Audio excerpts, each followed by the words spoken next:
అందరికీ నమస్తే. ఈరోజు రెసిపీ చుక్క కూర ఎగ్గు కర్రీ. ఇది పోషకాలతో నిండిన రుచికరమైన వంటకం.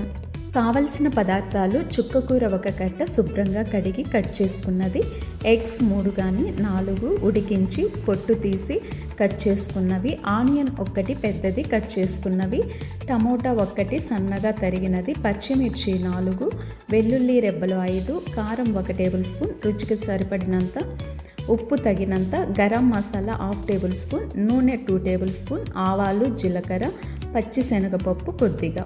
పాన్లో ఆయిల్ వేసి, ఆయిల్ వేడైన తర్వాత పోపు దినుసులు వేసి అవి చిటపట వేయించిన తర్వాత వెల్లుల్లి వేసి కొద్దిసేపు వేయించిన తర్వాత పచ్చిమిర్చి, ఆ తర్వాత కరివేపాకు కూడా వేసి మంచి వాసన వచ్చేంత వరకు వేయించుకోవాలి.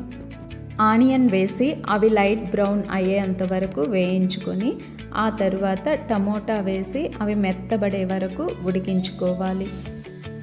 ఇవి ఉడికిన తరువాత కారం, ఉప్పు వేసి కలుపుకోవాలి. ఇప్పుడు చుక్క కూర వేసి 7 నిమిషాలు ఉడికించుకోవాలి.